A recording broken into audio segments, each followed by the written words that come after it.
भाइयों बहनों, नरेंद्र मोदी जहां का जाता है वहां का हो जाता है।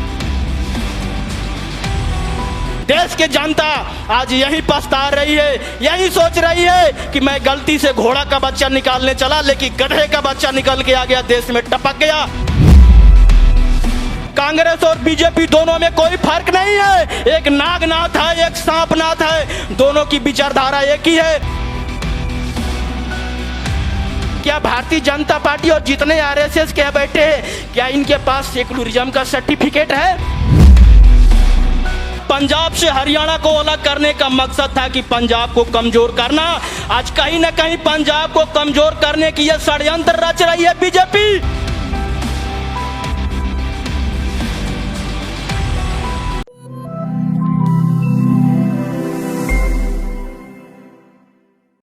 संयुक्त किसान मोर्चा सिंधु बॉर्डर दिल्ली, मैं एक बात पेश करना चाहता हूं कि हमारे महापुरुष ने जो बात कहा था कि हे मेरे भोले किसानों, मेरी दो बात पहचान लो, पहला तो बोलना सीख लो, दूसरा दुश्मन को पहचान लो। लेकिन लोगों को बोलने तो आया लेकिन पहचानने नहीं आया। हमारे महापुरुषों ने जो बात कही थी वो बात कहीं ना कहीं आज देखने को मिल रहा है।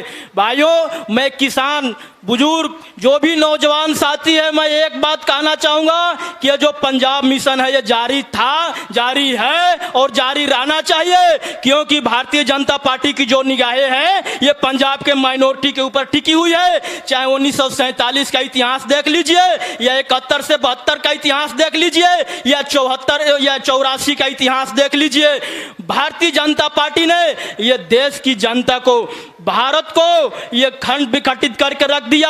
भारत के अंदर धर्म के नाम पे राजनीति कर रही है, जाति के नाम पे राजनीति कर रही है और राज्य के नाम पे राजनीति कर रही है। तो इनकी मानसिकता को आपको पहचानना होगा। जब पंजाब और हरियाणा वो स्टेट हुआ करता था, जब इतना मजबूत था, पंजाब से हरियाणा को अलग करने का मकसद था कि पंजाब को कमजोर करना।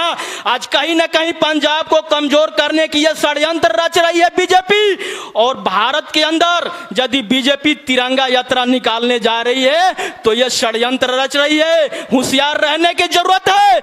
हम तिरंगा को अपमान नहीं करते हैं, लेकिन बीजेपी के जितने एमपी एमएलए हैं उनका बहिष्कार जारी रहेगा, उनका बायकॉट जारी रहेगा। आरएसएस के बंच ऑफ थट और एमएस गोलवलकर ने लिखा है बंच ऑफ थट में कि देश की जनता को इतना निचोड़ दो, इतना निचोड़ दो कि वो अपने को जिंदा रहने की आजादी समझे। क्या ये मैं पूछना चाहता हूं कि देश के अंदर बिहार में यादवों को ब्राह्मण से लड़वाया किसने? यूपी में दलितों को ठाकुर से किसने लड़वाया? और हिंदू और मुसलमान का गुजरात के अंदर दंगा किसने करवाया? क्या गोधरा कांड करने वाले अमित शाह और नरेंद्र मोदी जब देश के अच्छे राष्ट्रभक्त हो सकते हैं तो इसके दुश्मन कौन है? देश के अंदर मुसलमानों से नफरत है, सिखों से नफरत है, ओबीसी एससी एसटी माइनॉरिटी से नफरत है, तो ये देश के अंदर कौन है और क्या कर रहे हैं? इनकी मानसिकता को, इनकी विचारधारा को और इनके षड्यंत्र को समझने की जरूरत है। भारतीय जनता पार्टी न खाऊंगा न खाने दूंगा। भाइयों बहनों, नरेंद्र मोदी जहां का जाता है वहां का हो जाता है। भाइयों बहनों, मैं बिहार जाना चाहता था लिट्टी चोखा लाने के लिए। भाइयों बहनों, मैं गुरुद्वारा जाना चाहता था। भाइयों बहनों, मैं बांग्लादेश के लिए सत्याग्रह किया। देश की जनता आज यही पछता रही है, यही सोच रही है कि मैं गलती से घोड़ा का बच्चा निकालने चला लेकिन गधे का बच्चा निकल के आ गया, देश में टपक गया। ये जो किसान आंदोलन है न्यूयॉर्क की मैगजीन टाइम में छाया हुआ है, ये षड्यंत्र को समझ लीजिए। यदि आंदोलन को सपोर्ट न करने की हिम्मत नहीं है तो उसके साथ खड़ा रह करके उनका मनोबल मत गिराइए।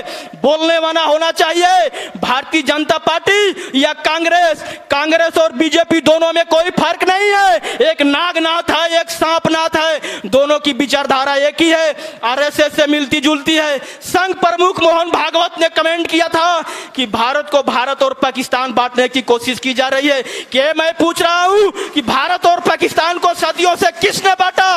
हिंदू मुस्लिम की और धर्म की और मंदिर मस्जिद की राजनीति किसने किया? यहाँ पे सिखों को सबसे ज्यादा कत्लेआम करने में किसी का हाथ रहा तो महात्मा गांधी, इंदिरा गांधी और पंडित जवाहरलाल नेहरू का रहा। ये देश की जनता को निचोड़ रहे हैं। ये आपकी फसल को छोड़िए, ये नस्ल बर्बाद करने के लिए इन्होंने षड्यंत्र रच लिया है। जिस कानून के अंदर जिस संसद के अंदर कानून बनाए जा रहे हैं उसमें एमएसपी का कोई जिक्र नहीं है, एमएसपी शब्द का कोई प्रयोग नहीं किया गया है। 15 लाख देने की बात किया था, स्मार्ट सिटी बनाने का बात किया था, साल में 2 लाख रोजगार देने की बात किया था। जब सरकार सही मुकाम पे हासिल नहीं हुई, जब ये खर्रा नहीं उतरा, तो हम नरेंद्र मोदी और भारतीय जनता पार्टी केंद्र की सरकार पे कैसे विश्वास कर सकते हैं कि एमएसपी था, एमएसपी है और एमएसपी रहेगा? ये नहीं रहेगा। आप जनरेशन रिजर्वेशन की बात छोड़िए, ये जनरेशन बर्बाद करने के लिए लगे हुए हैं। इनकी विचारधारा, आप सही और गलत की पहचान कर लीजिए। पंजाब के अंदर नवजोत सिंह सिद्धू को मुहरा बना करके खड़ा कर दिया है। ये जानते हैं कि बीजेपी वालों को पंजाब वाले घुसने नहीं देंगे। जैसे पश्चिम बंगाल के अंदर इनको धूल चटाया गया, उसी तरह पंजाब और यूपी के अंदर इनका सही मुहिम पे इनकी बाइकाट करना जरूरी है।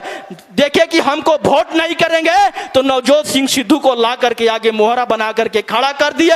ये हमेशा धर्म और जाति की राजनीति से आपको बाहर उठा करके आना होगा। जिस देश के अंदर स्कूल और कॉलेज यूनिवर्सिटियों के छत से पानी टपकता हो, मंदिर के ऊपर स्वर्ण कलश बैठा हो, वो देख लीजिए कि देश का प्रधानमंत्री चाइना, कनाडा और अमेरिका, जापान का सपना देख रहा हो। यहाँ से जनता का पैसा लेकर के जाता है, वहां प्रोटेस्ट करता है। नेशनल मीडिया का बायकॉट कीजिए। इसकी कोई भी नेशनल मीडिया किसी काम की लायक नहीं है। जिस तरह रोहित सरादना ने किसान आंदोलन के इतना गहरा बीज बोया था, इतनी साजिश रची थी, भारतीय जनता पार्टी ने जैसे उसको मरवाने का काम किया, उसी तरह मोहरा बना के छाप दिया अमीश देवगन को। अमीश देवगन का निशाना है पंजाब और यूपी के अंदर। तो ये जितनी मीडिया है केवल भारतीय जनता पार्टी की प्रोटेस्ट को दिखाती है, किसानों की प्रोटेस्ट को नहीं दिखाती है। एक इसके केंद्रीय मंत्री मीनाक्षी लेखी ने मवाली कही है, कभी खालिस्तान, कभी पाकिस्तान, कभी चाइनीज बताए जा रहे किसान को। क्या मैं ये पूछ रहा हूं कि क्या भारतीय जनता पार्टी और जितने आरएसएस के बैठे हैं, क्या इनके पास सेकुलरिज्म का सर्टिफिकेट है?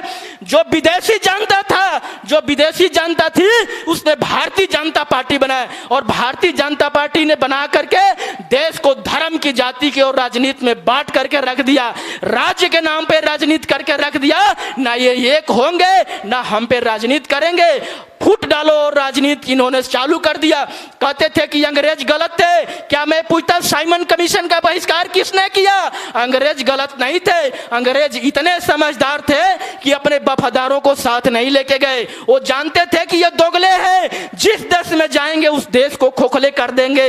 ये तो आपको राजनीति इनकी समझने की जरूरत है, एजेंडा समझने की जरूरत है। भारतीय जनता पार्टी षड्यंत्र रच रही है ये आंदोलन को बदनाम करने के लिए, गुमराह करने के लिए। जब तक तीनों कृषि कानून वापस नहीं हो जाते, एमएसपी पर कानून नहीं बनता, तब तक ये मोर्चा और किसान पीछे हटने वाले नहीं है। ये नरेंद्र मोदी अपनी अहंकार निकाल देना। तुम चाहे आंदोलन को कितना भी बदनाम करने की साजिश रच लो, कितना भी षड्यंत्र रच लो, कितना भी धर्म की, जाति की राजनीति कर लो, ये किसान पूरी तरह से तुम्हारी राजनीति को समझ गया है। ये पीछे हटने वाले नहीं है। नरेंद्र मोदी, अमित शाह, तुम कितनी भी राजनीति करके इस आंदोलन को गुमराह करने की कोशिश कर लो, ये होने वाला नहीं है।